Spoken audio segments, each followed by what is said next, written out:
공포 영화를 좋아하시는 분들 대부분 컨저링이라는 영화를 아실 겁니다. 오늘 컨저링이라는 영화를 보고 왔는데 보는 내내 예전 어릴 때 살던 집이 생각이 나서 많은 생각을 하게 됐습니다. 어린 시절 가족들과 제가 죽을 고비를 수도 없이 넘기며 겨우 탈출했던 집에 대한 이야기를 해드리려고 합니다. 그 집에 대해 이렇게 글쓰긴 처음이라 뒤죽박죽일 수 있다는 점 이해 부탁드립니다. 네, 그럼 바로 시작하겠습니다. 집은 여관 건물 맨 위층에 있었고 엄청 낡은 집이었지만 오래전에 꽤나 고급스러웠을 법한 그런 집이었습니다. 엄마 말로는 이사 올 때부터 가구가 몇 개 있었는데 텔레비전 놓는 장식장이랑 거실에 탁자 하나, 작은 방에 침대, 그리고 안방에 화장대 이렇게 있었답니다. 주임 아줌마께서 찝찝하면 버리라고 하셨지만 전부 나무고 고급스럽게 생겨서 그대로 두고 침대만 왠지 찝찝해서 버렸다고 하셨습니다. 제가 기억하는 그 집 첫인상은 하루 종일 햇빛이 잘 들지 않아서 벽지라든지 곳곳에 곰팡이가 많았다는 겁니다. 주택에다 바닥도 나무고 햇빛이 잘 안 들어 바닥이 썩은 곳도 있었고 집 자체도 엄청 낡았는데 신기하게도 벌레 한 마리도 없었습니다. 심지어 여름인데 모기 한 마리도 보이지 않았죠. 처음엔 무섭던다든지 그런 거 전혀 못 느꼈습니다. 그저 마냥 신났었고 그전에는 온 가족이 한 방에서 잤었는데 그렇게 갖고 싶었던 오빠와 내가 잘 방이 생긴 것이 너무 기쁘고 집이 그냥 너무 마음에 들었습니다. 그때 오빠가 12살이고 제가 10살이었는데 부모님께서 작은 방에 원래 있던 침대는 빼고 작은 침대 2개를 나란히 넣어주셨습니다. 일주일은 아무 일도 없이 잘 지나가고 이사간 후 일주일 뒤 오빠 일기엔 수요일이라고 기록되어 있습니다.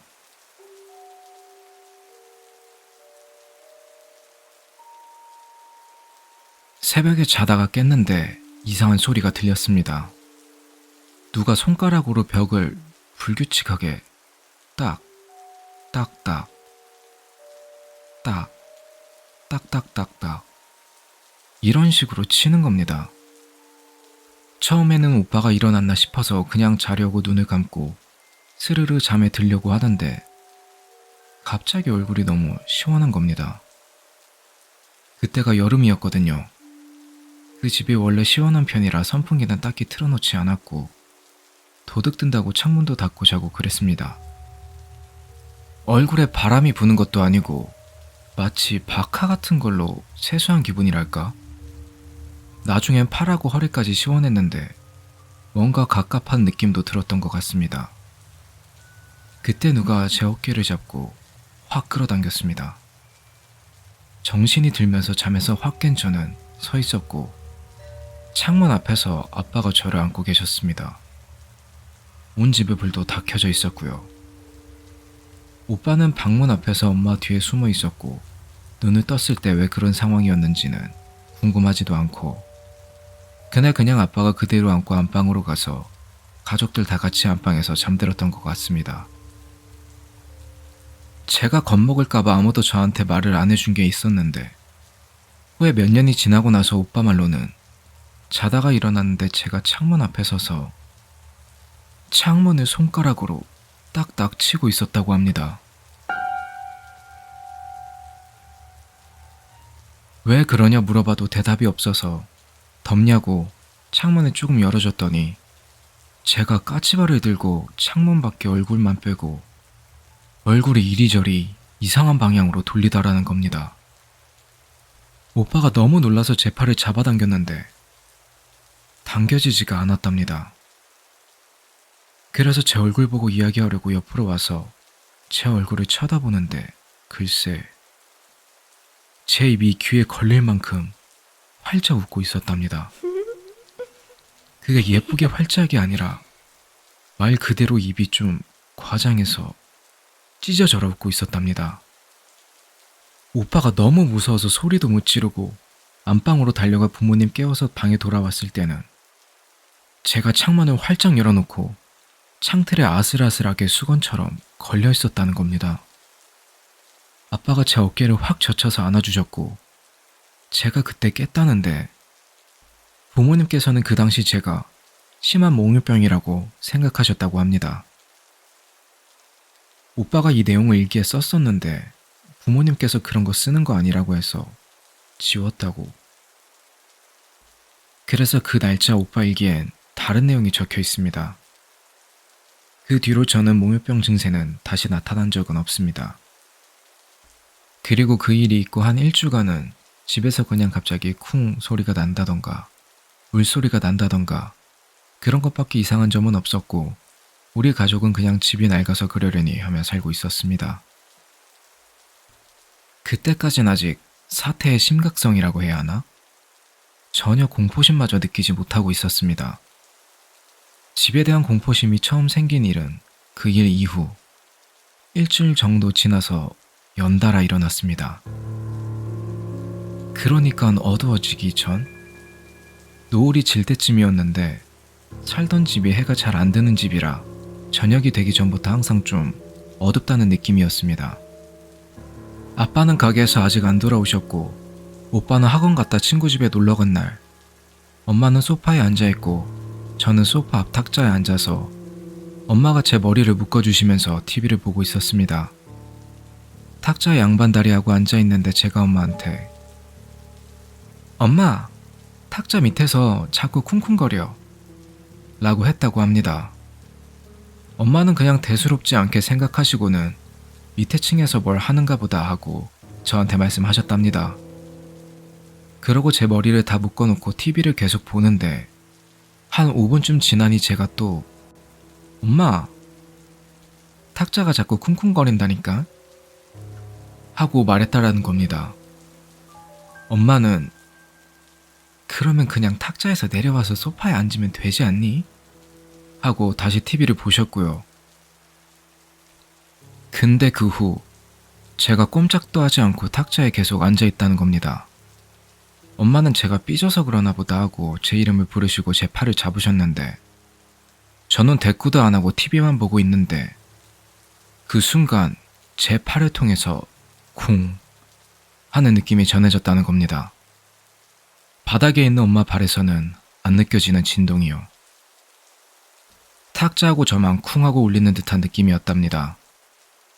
그러고는 순간 엄마가 탁자 밑에 뭔가 있나?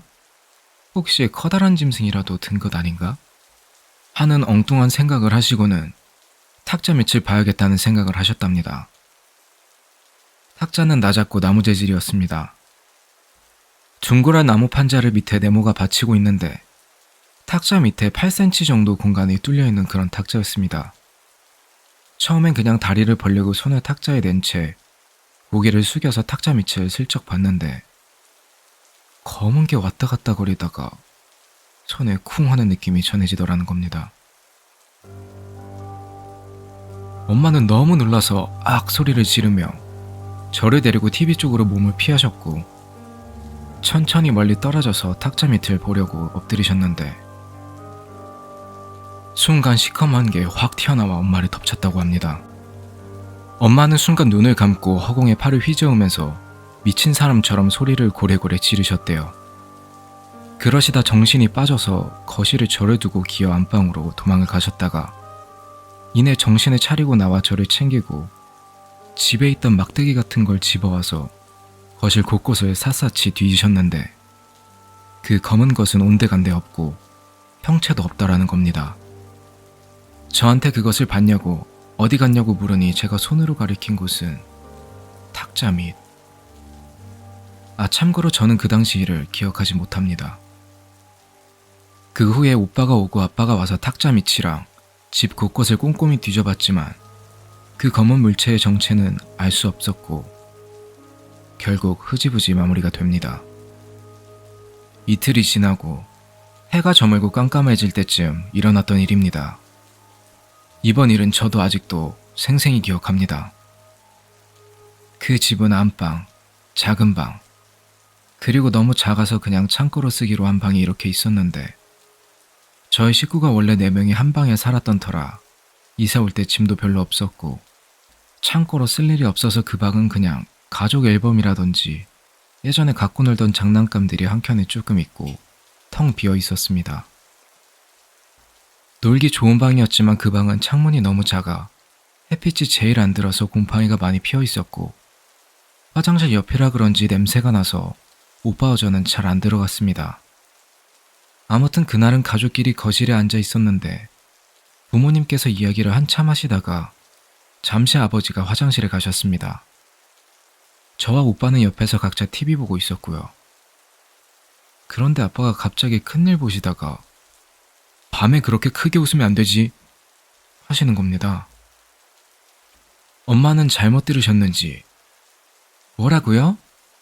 하고 되물으시고 저는 듣긴 들었는데 제가 그런 건 아니었으니까 가만히 있었죠. 그 후에 아빠가 아무 말 없자 엄마가 저와 오빠한테 아빠가 뭐라고 하시니? 하고 물으셨고 오빠는 대답을 안 하고 제가 밤에 시끄럽게 하지 말래요 하고 말했습니다. 엄마는 그게 무슨 소리지 하시고는 여보하고 아빠를 부르셨죠. 그때 마침 물 내려가는 소리가 들리고 아빠가 곧 거참 그 방에 생전 안 들어가더니 하시면서 나오셔서 우리한테는 눈길도 안 주시고 화장실 옆 그 방의 문을 쾅 닫고 들어가시는 겁니다. 엄마는 멍하게 그 모습을 보고 계시는 그때 오빠가 갑자기 벌떡 일어나서 아빠! 아빠! 하고 그 방 쪽으로 뛰어가서 아빠 우리 아니에요. 저 아니에요. 이러면서 미친 사람처럼 문을 열려고 문고리를 돌리는데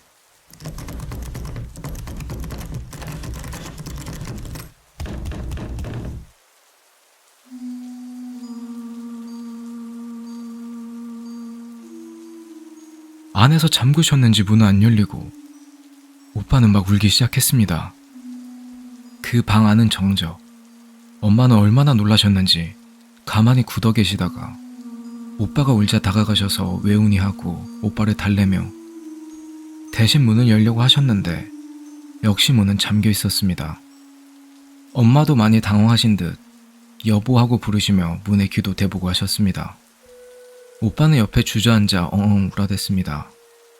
그러고 엄마가 한참 아빠를 부르고 있는데 문이 열리고 아빠가 나오셔서는 아무 말 없이 소파에 그대로 앉으시는 겁니다. 아빠는 얼빠진 얼굴로 앉아서 가만히 계시고 엄마는 오빠 안아주고 아빠한테 무슨 일이냐고 왜 그 방에 들어가서 문 잠그고 대답이 없었냐고 물으셨죠. 그때 오빠가 울면서 또 아빠 그거 우리 아니에요. 저 아니에요. 거기 가지 마세요. 이런 말만 계속했습니다.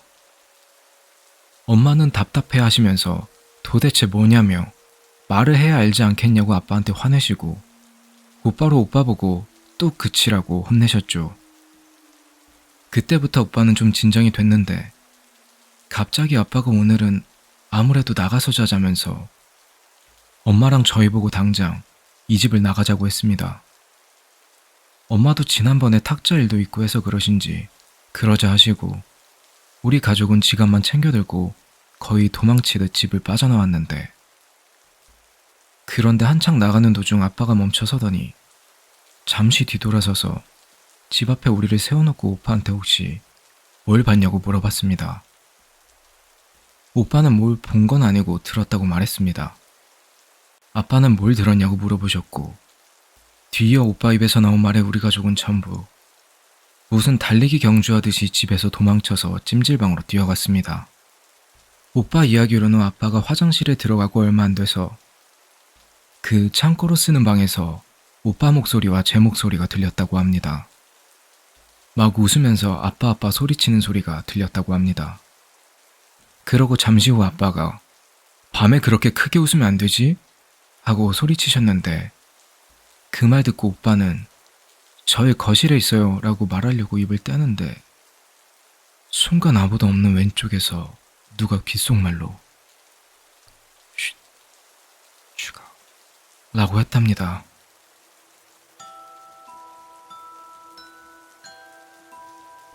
오빠는 그대로 굳어서 아무 말도 못하고 있는데 아빠가 화장실에 나와서 거실 쪽은 쳐다도 안 보고 그대로 그 방으로 걸어가는데 그 방에서 계속 우리 목소리가 아빠 아빠 부르면서 웃어댔다는 겁니다. 아빠는 그 일에 대해 그날 딱히 아무 말씀도 하지 않으셨는데 후에 들은 이야기로는 아빠는 화장실에서 우리가 떠드는 소리가 너무 시끄러워서 나가면 혼내켜줘야지 생각하셨답니다. 그런데 아빠가 화장실에서 나와서 그 방에 들어간 기억은 없으시더라는 겁니다. 정신 차려보니 밖에서 엄마가 부르고 있고 오빠 울음소리가 났던 거죠. 아빠가 뭔가에 단단히 홀렸구나 싶어 뒤돌아 나가려던 찰나에 오빠 목소리가 아빠하고 뒤에서 들렸다는 겁니다. 그 뒤로 발이 돌덩이처럼 무겁고 겨우 방을 빠져나와 소파에 앉았는데 그 방에서 계속 애들 소리가 들리고 뭔가에 홀린 것 같이 멍해서 집에서 당장 나가야 할 것 같은데 말 한마디를 꺼낼 수 없다라는 겁니다. 그리고 나서 웃음소리가 멈췄을 때 겨우 입이 떨어졌고 그렇게 집에서 나가자고 말씀하셨던 거죠. 그날부터 아빠는 빨리 이사를 가야겠다는 생각을 하셨다는데 가족이 갑자기 이사갈 집도 마땅치 않고 지금 집을 어떻게 해야 할지 막막해서 그럴 수 없으셨다고. 그렇게 그 뒤로 반년 넘게 우리 가족은 그 집에서 살아야 했습니다. 그날 가족들 모두 찜질방에서 하룻밤을 지새고 다음날 아빠는 가게를 하루 쉬시고는 엄마와 함께 여관 주인 아저씨의 어머니를 만나러 가셨답니다. 저희 아빠가 여관 아주머니께 지금까지 있었던 일들을 말했더니 자기는 집에 대한 권리는 없고 집은 자기 시어머니 소유라고 하셔서 그 할머니를 만나러 가시게 된 거죠. 저희 부모님은 그때 그 할머니를 처음 뵙는 거였는데 키도 작고 나이도 많은 노인인데 얼굴에 심술이 가득 차 있었답니다. 아빠가 조심스럽게 집에 대한 이야기를 꺼내자마자 아빠 말은 잘라먹고 요즘 세상에 무슨 귀신 타령들이냐 그러시더라는 겁니다. 아빠가 그 집에서 못 살겠다고 집 빼달라고 하니까 눈에 보이는 문제가 있으면 그래주겠는데 이신 이야기나 들이대면서 무슨 소리 하는 거냐고. 정 그렇게 무서우면 자기가 무당을 알아봐준다면서 비꼬듯이 이야기했답니다. 집주인이 그렇게 나오는데 부모님도 어찌할 방법이 없었는데다 보증금도 못 돌려받은 채 집을 빼고 이사갈 수도 없는 노릇이었죠. 그날은 아무 성과 없이 그냥 돌아오셨고 결국 우리 가족은 그 집으로 다시 돌아가게 됐습니다. 학교에서 겨우 어제 일 잊고 잘 놀다가 그 집을 다시 가려니 지옥에 끌려가는 느낌이었습니다. 부모님 손에 억지로 다시 그 집에 들어섰을 때 처음 느꼈던 인상과는 너무 달라져 있었습니다. 곳곳에 누런 벽지가 괜히 무섭기도 하고 시원해서 좋다고 생각했는데 으스스하고 소름 돋고 무엇보다 오빠는 제가 그때 밤에 했던 행동도 몽유병이 아니라 뭔가 다른 것이라고 생각해서 그 방에서 못 자겠다고 부모님께 떼를 썼습니다. 저도 오빠가 그 방에서 안 잔다고 하니 같이 떼를 썼죠. 그랬더니 부모님께서 그럼 이제 안방에서 같이 자자 하셨습니다. 그런데 신기하게도 네 식구가 같이 자면서부터 그런 일들이 조금씩 줄어들었습니다.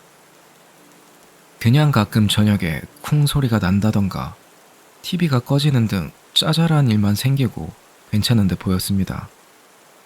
그래서 그날 이후 항상 네 식구가 같이 잤는데 한 열흘 정도 지날 때쯤이었습니다. 우리 가족들이 잘 때 큰 이불 2개 깔고 그 위에 엄마, 저, 오빠, 아빠 이렇게 누워서 자는데 엄마 옆에는 이사 올 때부터 있던 그 화장대가 있었고 그 옆에는 방문이 있었습니다. 항상 방문을 닫고 자는 편인데 그날따라 너무 더운 겁니다. 그래서 방문을 열고 잠에 들었죠. 근데 방문을 여니까 거실이 너무 무서운 겁니다. 그날은 내 식구가 전부 다 긴장해서 쉽게 잠에 못 들어 스탠드까지 켜놓고 한참 이야기하다 잠들었는데 자는 도중 이야기 소리가 계속 들리는 겁니다. 좀 시끄러워서 중간에 눈을 뜨게 됐습니다. 엄마 목소리인 것 같아서 엄마! 하고 엄마 쪽을 봤는데 엄마가 뒤돌아 누워 계시더라고요. 방문 쪽을 바라보고 옆으로 누워서 주무시고 계셨는데 엄마 옆 화장대 위에 사람이 올라가서 이상한 소리를 내며 춤을 추고 있는 겁니다. 화장대가 바닥에 앉아서 쓰는 식의 화장대라 낮아서 그것의 하체가 탁 눈에 띄게 보였죠. 너무 무서워서 눈을 감았다 떴는데 도저히 눈을 다 뜨고 못 보겠어서 실눈을 뜨고 보는데 글쎄 하얀 발목이 껑충껑충 뛰면서 춤을 추는 것 같은 겁니다.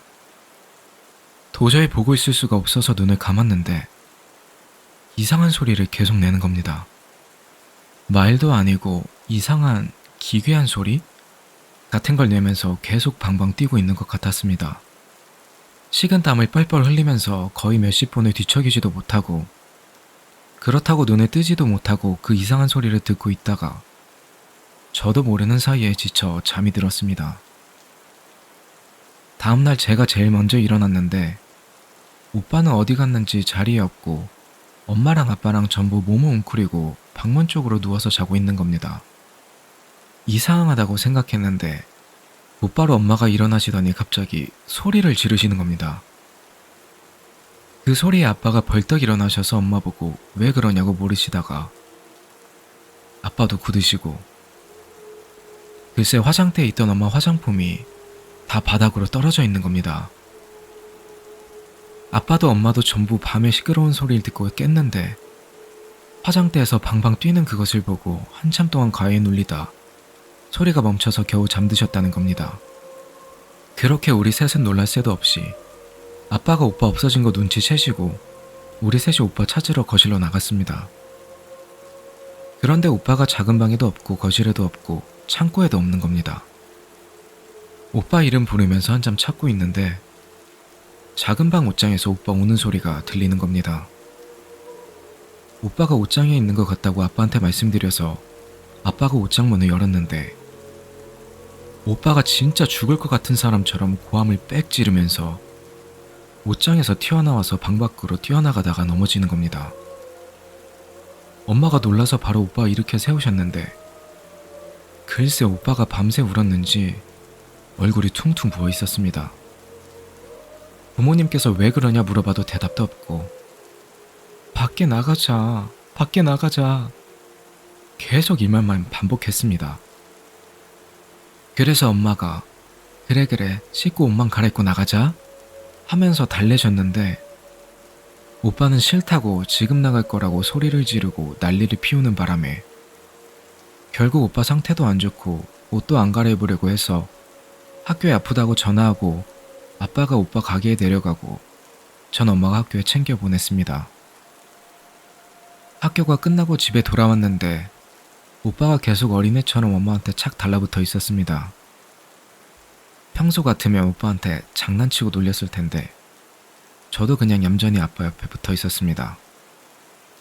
매일 가족들 전부 다 집에서 시체처럼 TV 소리 크게 틀어놓고 TV만 보다가 잘 시간 되면 방문 닫고 전부 다 안방에 모여서 따닥따닥 붙어서 자고 초등학교 5학년의 오빠가 집에서 계속 화장실을 혼자 못 가서 아빠가 한동안 계속 같이 들어가고 게다가 오빠가 맨날 아무 말도 안 하다 보니 가족 간의 대화가 단절된 느낌이었습니다.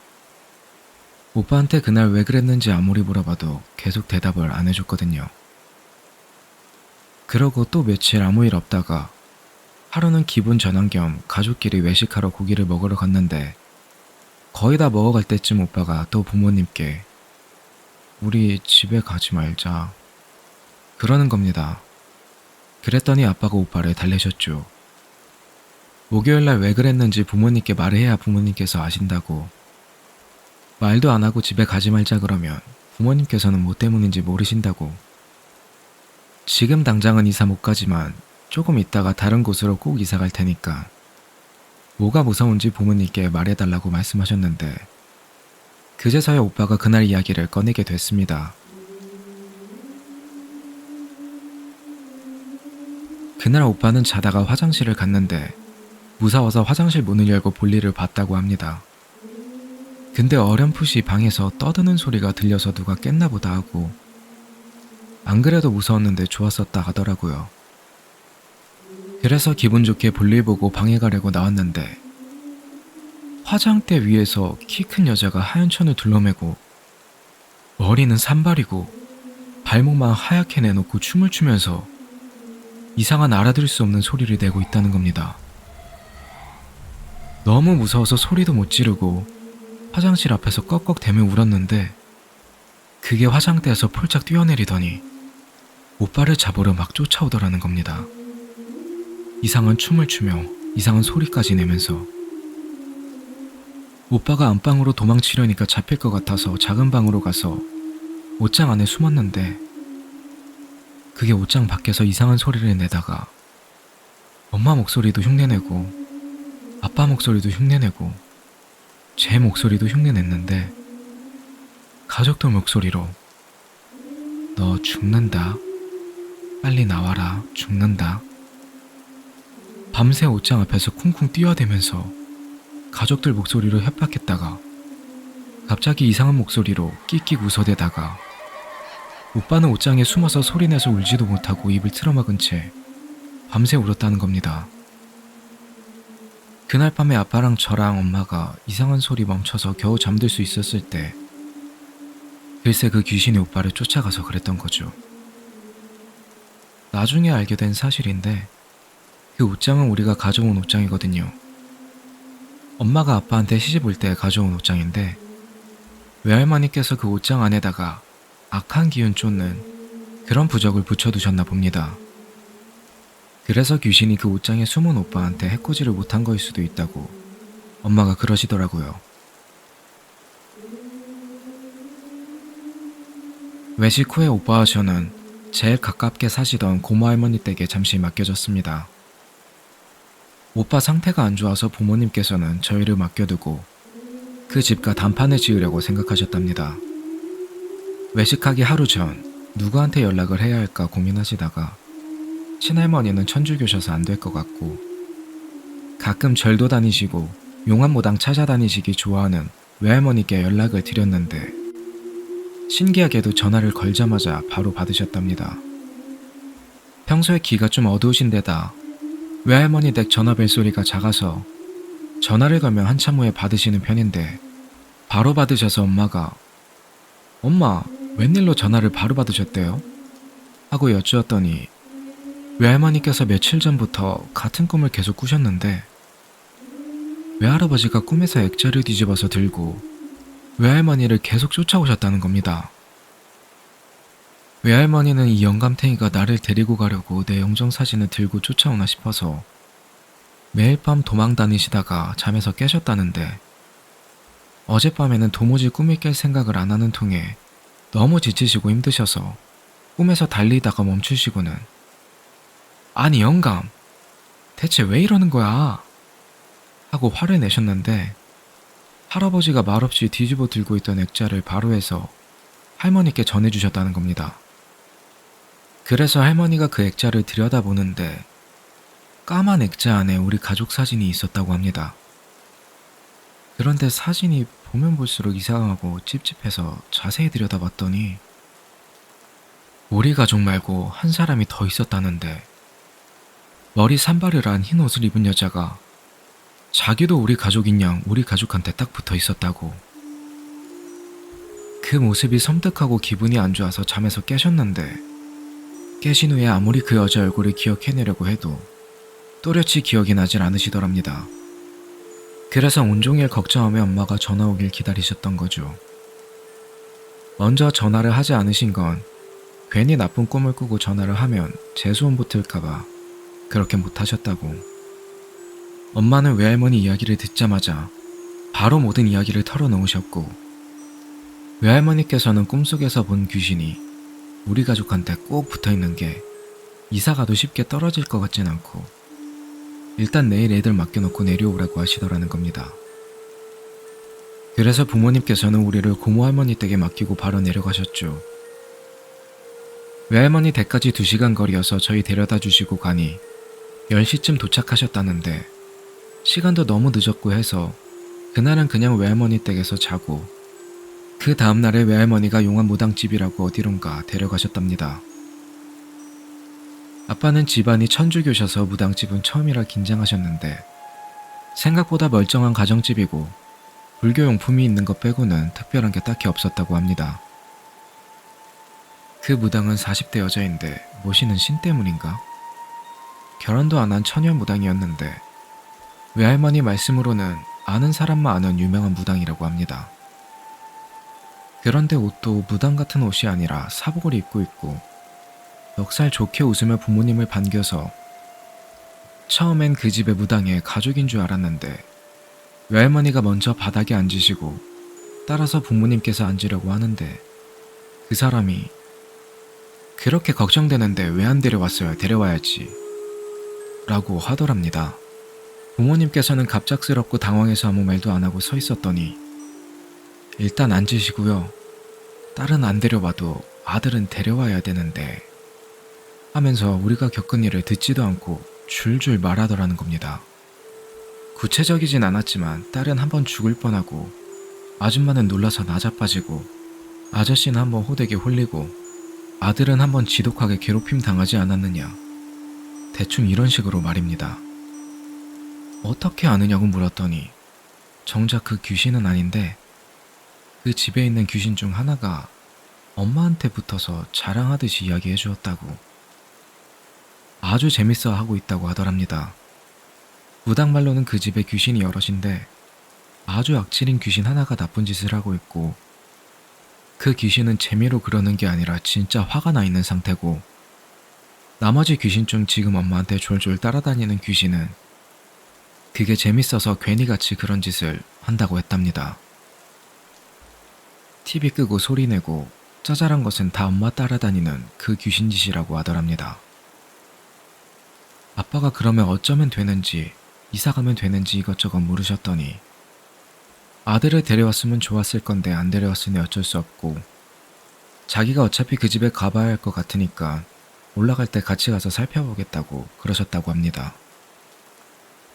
그러고는 무당이 그 집에 있었던 일을 자세히 말해달라고 해서 부모님께서 이것저것 이야기해드리고 있는데 갑자기 무당이 사색이 돼서는 빨리 애 맡긴 곳에 전화해보라고 그러더라는 겁니다. 이유를 물을 새도 없이 허둥지둥 고모할머니 댁에 전화했는데 그때 오빠가 엄청 아팠거든요. 부모님께서 떠나시고 나서부터 머리가 너무 아프다고 하루 종일 토하고 그래서 고모할머니가 오빠랑 저를 데리고 병원 열자마자 병원에 갔는데 오빠가 진짜 갑자기 멀쩡한 얼굴로 할머니께 이제 안 아프다고 이러고 의사도 아무 문제 없다 그래서 다시 집에 왔더니 또 시름시름 앓고 밤새 고모 할머니는 그 전날 밤부터 잠도 한숨도 못 주무신 채 오빠 돌보시고 그때 엄마 아빠가 핸드폰도 없고 외할머니 댁 연락처도 없어서 연락도 안 되는 상황이었습니다. 전화 끝내고 무당 아줌마가 당장 가는 게 좋지 않겠냐고 본인도 같이 가주신다고 하셔서 부모님께서 외할머니와 무당 아줌마를 데리고 같이 급하게 고모 할머니 집으로 가셨죠. 내려가는 길에 오빠 아픈 걸 어떻게 아셨냐고 엄마가 물으니까 엄마 옆에 붙어있는 그 귀신이 갑자기 낄낄대고 웃고 너무 좋아하는 꼴이 분명히 그 악기가 애들한테 해코지를 했구나 싶어서 알았다는 겁니다.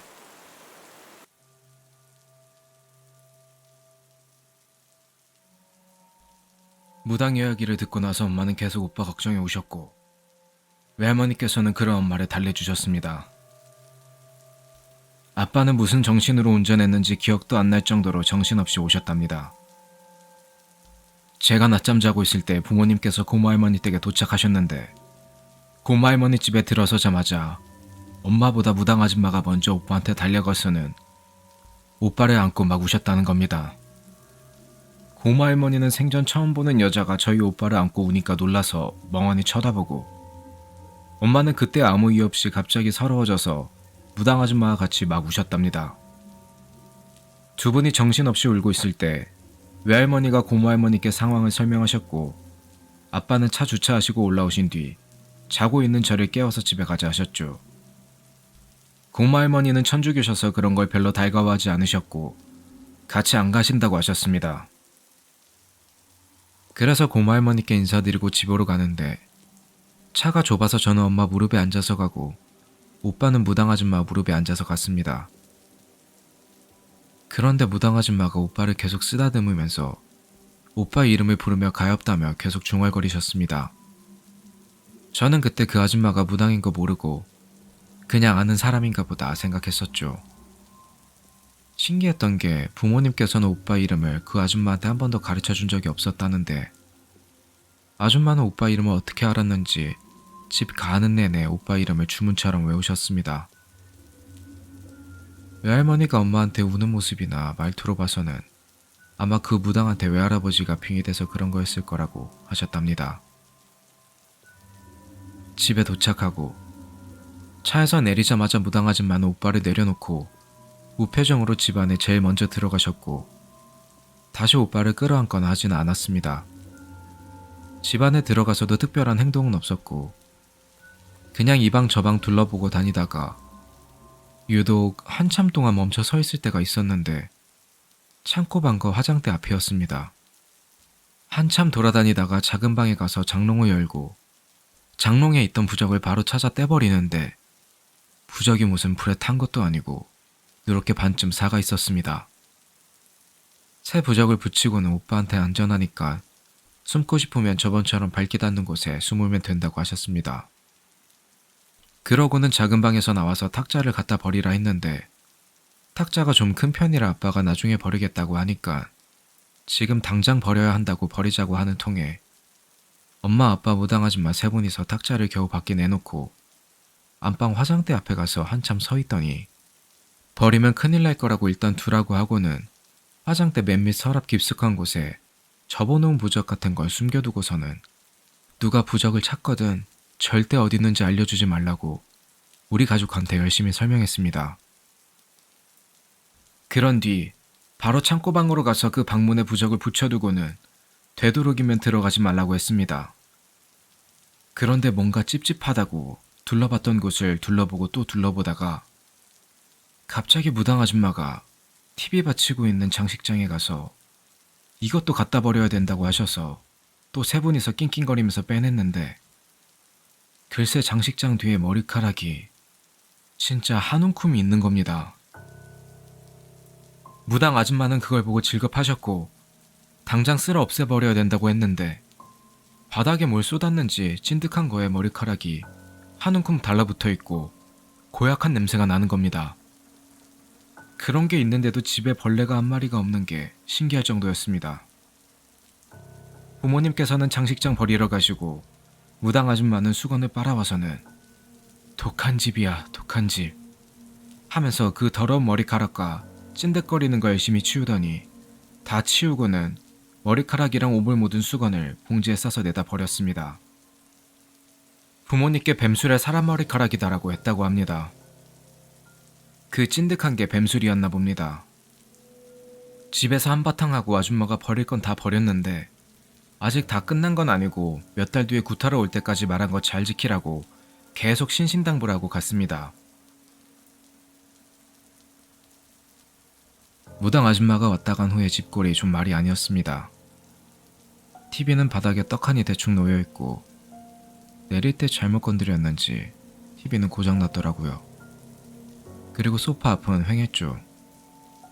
그런데 신기하게도 아무 일도 안 일어나는 겁니다. 진심 너무 일반 가정집 같아서 이상할 지경이었죠.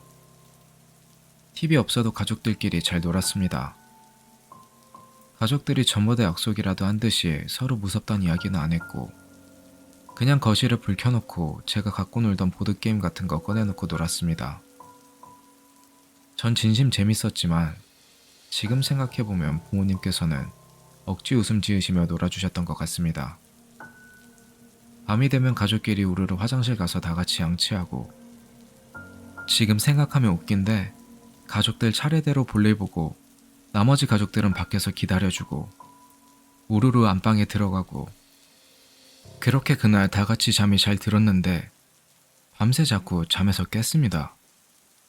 좀 몽롱한 상태였는데 바닥에서 슥슥 소리가 나는 걸 들었습니다. 그런데 소리는 들리는데 확인할 수가 없었죠. 무슨 수면제 먹은 것처럼 맥없이 다시 잠들고 깨고를 반복했습니다. 마치 눈꺼풀이 천근만근인 느낌? 계속 그렇게 일어났다 기절했다 하는 동안에 슥슥거리는 소리는 밤새 났던 것 같습니다. 아침에 일어났는데 엄마, 아빠, 오빠 전부 다 밤에 무슨 일이 있었다고는 말을 안 하는 겁니다. 그래서 그 소리는 저만 들은 줄 알고 그냥 넘어갔죠. 그렇게 한 달 정도는 가족 모두 잘 지내는 것 같았습니다. 한 달 정도 지나서 날씨가 좀 쌀쌀해질 때쯤이었는데 오빠가 저가 학교에 있는 동안 집주인 할머니가 찾아왔었는데 부모님께서 구슬해도 되냐고 연락을 했더니 찾아오신 거였더라고요. 오자마자 다짜고짜 부모님께 동네 시끄럽게 무슨 구슬하냐고, 집 계약도 얼마 되지 않았고 좀 조용히 살다 나가면 안 되겠느냐고 화를 내셨답니다. 한참 신랑이라 하다가 부모님께서는 홧김에 그러면 오늘 하루 이 집에서 주무셔보라고 하셨는데 주인할머니가 그러시겠다고 하셔서 진짜 저희 학교 갔다 왔을 때 주인할머니가 계셨습니다. 솔직히 부모님께서 진짜 주무시고 가신다기에 좀 이상하게 생각되고 놀라셨다고 하셨죠. 그냥 다툼도 있었고 그러다가 오기로 주무시라고 하신 거였는데 진짜로 주무신다고 하실 줄은 몰랐으니까요. 주인할머니 오늘 주무시고 가실 거라고 그러시길래 할머니께 인사드리고 어색하게 앉아있다가 같이 저녁 식사하는 도중 아빠가 할머니께 작은 방에 주무시라고 했는데 할머니께서도 알았다고 하셨습니다. 그런데 갑자기 저녁 먹다가 할머니가 창고방을 가리키면서 저 방은 뭐로 쓰고 있냐고 물으시는 겁니다. 부모님 말씀으로는 아까 이미 다 설명 들으셔놓고는 또 모르신 거라고 하시더라고요. 부모님께서는 그냥 창고라고 다시 설명했더니 식사하시다 말고 갑자기 그 방을 구경하시겠다고 그 방을 열고 들어가시는 겁니다. 부모님께서는 그때 좀 놀라셔서 밥 먹다 더 먹지도 못하고 멍하니 그 모습을 보고 계셨답니다. 방 안을 둘러보시다가 방문에 있는 부적을 보고 이런 걸 왜 갖다 붙여놓았냐고 물으셔서 제가 그 방에 무당 아줌마가 들어가지 말라고 했는데요? 라고 했는데 그랬더니 그 할머니가 갑자기 그 방에서 주무시겠다는 겁니다. 부모님께서 계속 말리고 설득하셨는데 끝까지 거기 주무신다고 고집을 부리셔서 그래서 이불 깔아드리고 저희 가족은 그냥 안방에서 잤죠. 근데 한참 자고 있을 때 엄마가 이상한 소리를 들으셨답니다. 막 화내는 소리라고 해야 하나? 뭐라고 하는진 잘 모르겠는데 분명 누가 화내는 소리 같았답니다. 아무리 생각해도 그 방에 있는 할머니 목소리인 것 같아서 엄마는 아빠를 깨워서 그 방으로 가셨는데 아니나 다를까 방 안에서 할머니가 어딨어? 어딨어? 죽는다? 진짜 죽는다고? 어딨냐고? 이런 소리를 내시면서 방 안에서 뭘 던지시는지 책 같은 거 던지는 소리랑 물건 던지는 소리가 났답니다. 부모님께서 놀라서 방문을 열려고 하는데 뻑뻑하니 전보다 좀 안 열리는 느낌이었답니다. 그런데 방문을 열자마자 그 할머니가 여기 있다! 하고 소리치시면서 방 안에서 툭 튀어나오셔서 문지방으로 달려드셨다는 겁니다. 엄마는 깜짝 놀라서 막 소리 지르시고 그 바람에 저는 잠에서 깼습니다. 잠에서 깨서 그 방 쪽으로 갔는데 할머니는 문지방에 막 달려드시고 아빠는 할머니를 막 뜯어 말리면서 여보! 여관제 좀 불러와! 하시면서 다급하게 소리치고 계셨습니다. 아빠가 할머니를 말리시면서 봤는데 할머니가 달려드는 문지방에 접어놓은 종이가 테이프로 발려있더랍니다. 우리 가족도 모르게 무당 아줌마가 부적을 붙여놓고 가신 것 같았습니다. 아무튼 엄마는 잠에서 깬 저를 방에 들어가라고 하시고 여관집으로 아저씨를 부르러 가셨고 전 방에 들어가서 다시 잠이 들었죠.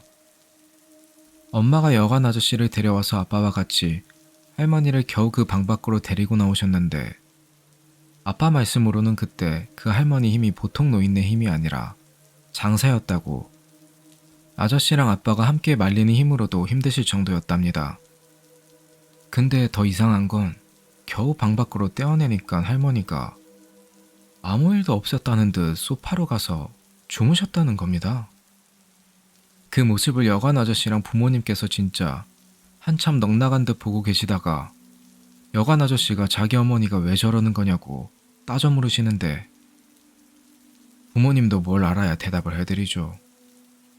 아저씨도 결국 내일 이야기하자 하시고는 할머니를 부축해서 내려갔습니다. 그 일이 있는 동안 저는 다시 방에 와서 오빠 옆에 누웠다가 얕게 잠이 들었습니다. 그런데 그때 제가 꿈을 꿨는데 제 꿈에 노란 한복을 입은 아저씨가 나와서 제 이름을 부르시면서 이리 와보라고 하시는 겁니다. 저는 이상하게 거부감이 하나도 들지 않아서 아저씨한테 가까이 갔죠. 그랬더니 아저씨가 갑자기 일어나! 하고 호통치시는데 그 소리가 무슨 귀 바로 옆에서 천둥이 치듯 크게 들리는 겁니다. 그런데 신기하게도 무섭다는 느낌은 아니었고 그냥 많이 놀랐습니다. 너무 놀라서 잠에서 벌떡 깼는데 꿈에서 본 아저씨가 얼굴이 너무 생생한 겁니다. 방은 깜깜하고 조용한데 방문은 살짝 열려있고 밖에서 어른들 소리가 들리는데 왠지 거실에 나가기보다 오빠를 깨워야겠다 싶어서 오빠를 흔들어서 깨웠습니다. 그랬더니 오빠도 깜짝 놀란 사람처럼 벌떡 일어나는 겁니다. 저는 계속 멍한 상태였고 오빠도 뭘 생각하는지 아무 말도 없고 둘이 그냥 부모님 들어오실 때까지 멍하니 앉아 있었는데 부모님께서 그때 방에 들어오셨습니다. 두 분 다 방에 들어오셨다가 저희가 앉아있는 거 보고 놀라셔서 불부터 켜시고는 나쁜 꿈이라도 꿨느냐고 물어보셨는데 저는 그냥 어떤 노란 옷 입은 아저씨가 꿈에서 나보고 일어나라고 소리치는 꿈을 꿨고 그 아저씨가 목소리가 너무 커서 깜짝 놀라서 일어났다고 했습니다. 그런데 오빠도 꿈에서 그 아저씨를 봤다는 겁니다. 오빠는 꿈속에서 잠에서 깼는데 부모님께서 제가 방 안에서 뭘 찾고 있었다고 했답니다. 오빠가 뭘 찾는 거냐 물으니까 엄마가 오빠한테 야, 밖에 무당 아줌마 오셨는데 부적을 가져오라고 하시네 라고 하셨답니다. 그러고 곧바로 아빠가 그런데 어디 있지? 야, 너는 기억하니? 그러시는데 오빠는 아무리 생각해도 이상했답니다. 무당 아줌마가 그렇게 몇 번이나 말했는데 부모님께서 왜 기억 못하시지? 하는 생각도 들고 게다가 제가 막 빠른 속도로 바닥을 기면서 방 장롱 밑을 막 보고 다니는 게 너무 무섭고 이상했더랍니다. 가장 결정적으로 부모님께서 저희한테 야라고 부른 적이 없으셨습니다. 항상 이름 부르시거나 아들, 딸 하고 부르셨죠. 아무튼 그게 이상해서 밖에 진짜 무당 아줌마가 있는지 확인하려고 했답니다. 마침 방문이 좀 열려 있어서 밖에 나가진 못하고 문 쪽으로 좀 다가갔는데 누가 열린 방문 사이에 서 있었답니다. 처음엔 잘 안 보이다가 서서히 그 사람 모습이 뚜렷해지는데 하얀 옷을 입은 그 산발머리 여자가 서 있었다는 겁니다. 그런데 저번과는 다르게 오빠가 그 여자 얼굴을 정확히 봤는데 얼굴이 뱀 비늘처럼 돼 있고 귀까지 찢어진 입에서 뱀혀를 쭉 빼고 있는데 방에는 못 들어오는지 계속 아무것도 없고 열려있는 방문으로 들어오지 못하고 머리로 허공에 유리라도 있는 것처럼 쿵쿵 찢고 있다는 겁니다. 그러다가 오빠가 더 가까이 가니까 머리를 막 미친 속도로 쾅쾅 내려 찍더라는 겁니다. 오빠가 너무 놀라서 뒤로 자빠졌는데 넘어질 때 등에 뭐가 부딪혀서 뭔가 봤더니 노란 옷을 입은 아저씨가 천둥처럼 큰 목소리로 그 여자한테 가! 하고 소리치셨다는 겁니다. 그때 제가 깨워서 꿈에서 깼는데 오빠도 그 아저씨 얼굴이 너무나도 생생하다고 하는 겁니다. 결국 그날 밤은 가족들 모두 다 또 뜬 눈으로 밤을 새우고 말았죠. 그런데 며칠 뒤 엄마가 외할머니께 전화해서 그날 있었던 일을 말씀드리는데 외할머니는 이야기를 듣자마자 그 꿈에 노란 옷을 입은 아저씨가 외할아버지인 것 같다고 하셨습니다. 알고 보니 엄마 첫 돌에 입은 옷이 그 노란 옷이었습니다. 진짜 신기하게도 지금은 꿈속에서 본 얼굴이 잘 기억이 안 나지만 그 후 얼마 안 지나 외할머니 댁에서 외할아버지 사진을 보고 오빠와 제가 그때 꿈속에서 본 할아버지가 확실하다 했었다고 했답니다. 아침에 저와 오빠를 학교에 보내신 아빠는 먼저 여관집으로 돌아가셨습니다. 내려갔더니 주인 할머니는 새벽에 도망치듯이 집에 가셨다고 합니다. 다행히도 여관 아저씨와 대화 끝에 구술할 수 있게 되었습니다. 그도 그런 게 그날 주인 할머니께서 했던 일을 함께 보셨으니 할머니가 왜 그랬는지는 아직도 모른다고 합니다. 그 뒤로 주인집 할머니를 한 번도 못 봤거든요. 웃긴 건 할머니 본인도 우리 집에서 그렇게 놀라서 도망치시고는 끝까지 우리 가족 이사 못 가게 하시더라고요. 아무튼 그날 굿하는 거 허락받고 아빠는 한시름도 오셨습니다. 그렇게 또 며칠이 흘러갔는데 시간이 가면 갈수록 제 몸이 너무 피곤한 겁니다. 밤에 잠에서 깨고 슥슥 소리도 밤새 들리고 진짜 황달운 사람처럼 얼굴도 누렇게 뜨고 엄마가 걱정이 돼서 저를 병원에 데려갔더니 스트레스 받고 많이 피로해서 그런 것 같다고 하더라고요. 근데 이상하게 가족들은 밤에 한 번도 안 깨고 잘 자는데 저만 유독 하루에 10번도 넘게 깨고 그러다 보니 그 시기에 학교에서 코피도 여러 번 터지고 뭘 먹으면 자주 체했습니다. 피곤해서 스트레스성으로 소화불량이 자주 오게 된 거죠. 그러던 어느 날 제가 엄청 아픈 날이 있었습니다. 그날 엄마가 밤에 저를 돌보시다가 밤 12시에 너무 잠이 쏟아져서 졸려 죽겠는데 제가 혹시나 엄마가 잠든 사이에 큰일 날까봐 이를 악물고 졸음을 참으셨는데 12시 반쯤 되니까 제가 갑자기 엎드려 눕더니 몸을 웅크리고는 무슨 절하는 것 같은 자세로 한참을 있더라는 겁니다. 엄마는 제가 배가 아파서 그러나 싶으셔서 혹시 배 아프니? 하고 저를 일으키려고 하셨는데 제가 꿈쩍도 안 하더랍니다. 그때 몸무게가 적게 나가서 보통 때문에 엄마가 번쩍 들 수도 있을 정도인데 옴짝달싹도 안 해서 엄마가 다급하게 아빠를 깨우셨대요. 근데 아빠도 안 일어나시는 겁니다. 엄마는 한 10분을 저를 어떻게 해보려고 씨름을 하시다가 너무 피곤하고 저에게 못 이겨서 나가 떨어지셨답니다. 근데 갑자기 제가 조금씩 움직이더니 땅에 머리를 쳐박고 절하는 자세로 방을 막 기어다니기 시작했는데 손톱을 세워서 바닥을 긁으면서 다녔다고 합니다. 빠르지도 느리지도 않고 이상한 포즈로 손톱이 바닥에 스쳐서 슥슥 소리내면서 기어다니는데 엄마는 너무 무서워서 멍하니 그걸 바라만 보고 계셨답니다. 아무것도 못하고 홀린 듯 지켜보시다가 본인도 모르게 잠드셨는데 아침에 일어나니까 그 일이 꿈인지 생시인지 분간이 안 가시더랍니다. 그래서 당장 외할머니께 전화드려서 제가 아프단 것과 밤에 본 것을 말씀드렸더니 그 다음날 당장 무당 아줌마와 함께 내려오신다고 하셨습니다. 오후에 무당 아주머니께 전화가 왔습니다. 제 안부를 물으시고는 아무래도 제가 아프고 하니 오늘 밤은 어떻게 보내야 하는지 요령을 알려주셨답니다. 가족들에겐 절대 알리지 말고 12시가 되면 화장대 서랍에 숨겨둔 부적을 꺼내서 오른손에 쥐고 그걸 품에 안고 방문을 등지고 앉아있으라고 하셨답니다. 12시 반이 지나고부터 잠이 엄청나게 쏟아질 건데 4시까지 절대로 잠들면 안 되고 소리도 내지 말고 숨죽여 있어야 되고 또 제가 어떤 행동을 하든지 건들지 말고 가만히 부적만 품고 있으라고 하셨답니다. 4시가 되면 화장대 서랍 중에 다른 곳에 부적을 숨겨두고 그 다음 날엔 오빠랑 저를 학교에 보내지 말고 가족들 모두 기다리라고 하셨답니다.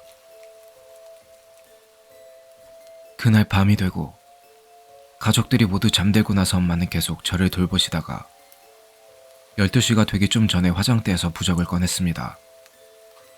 그걸 아줌마가 일러주신 대로 오른손에 쥐고 품에 안은 채 문을 등지고 앉았는데 정말 잠이 미친 듯이 쏟아지더랍니다.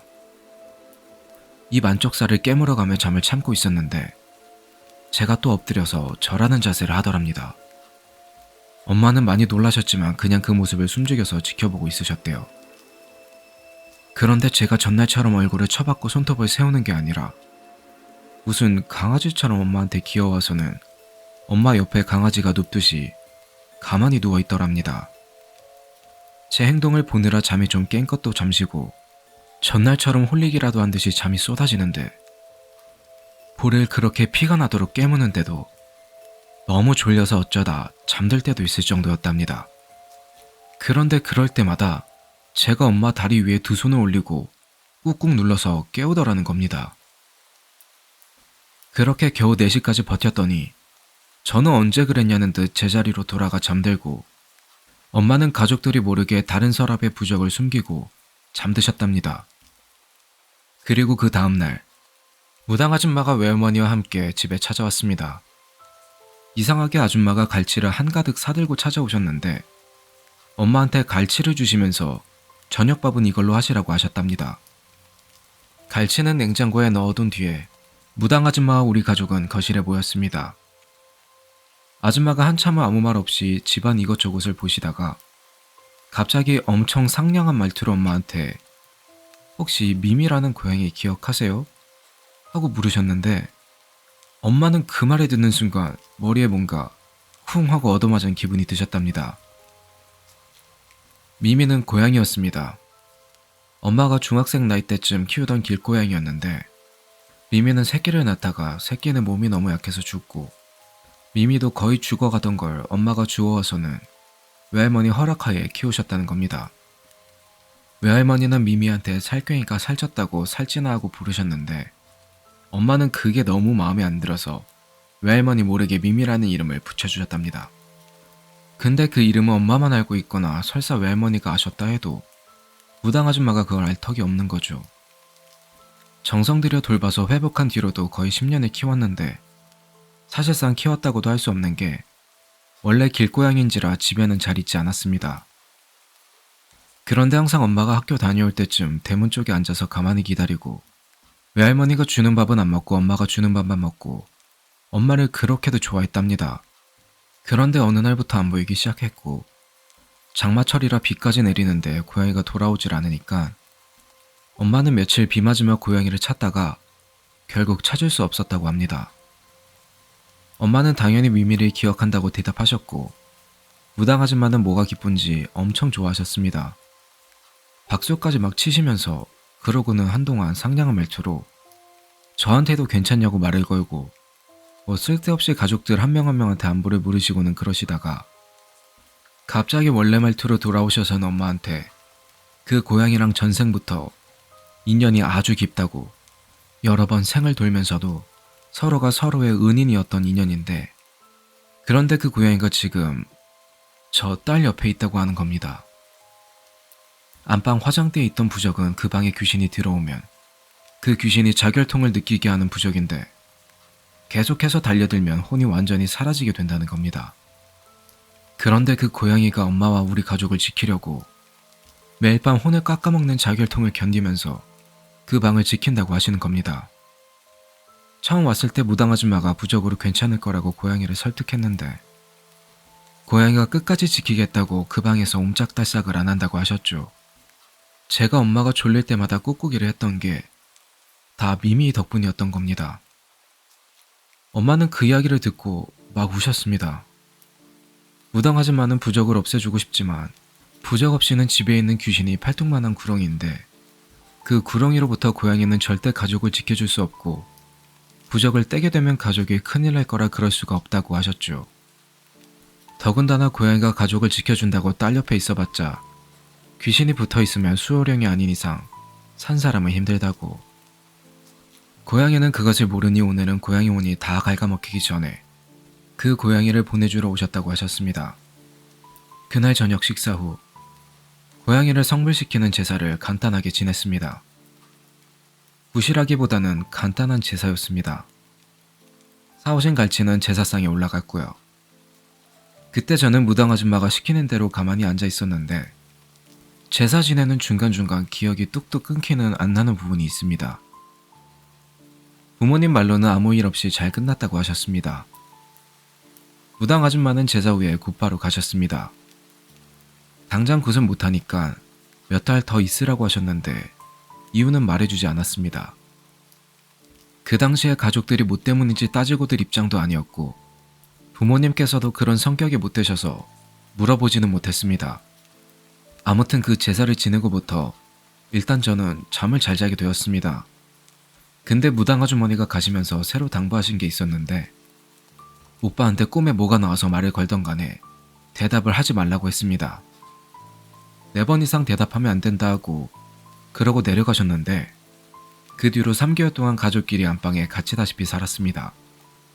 이미 그 집에 겁을 집어먹은 탓에 스트레스도 만만치 않았습니다.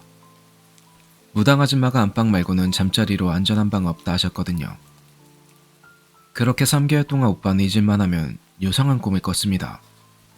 오빠 일기에 적혀있는 것만 말씀드리자면 병원에서 의사 선생님이 어디 아파서 왔냐고 묻는 꿈, 길을 잃어버려서 경찰서에 가서 경찰한테 이름 등을 질문받는 꿈, 엄마가 화내시면서 뭘 잘못했는지 말할 때까지 때리는 꿈, 심지어 퀴즈쇼에 나가는 꿈까지.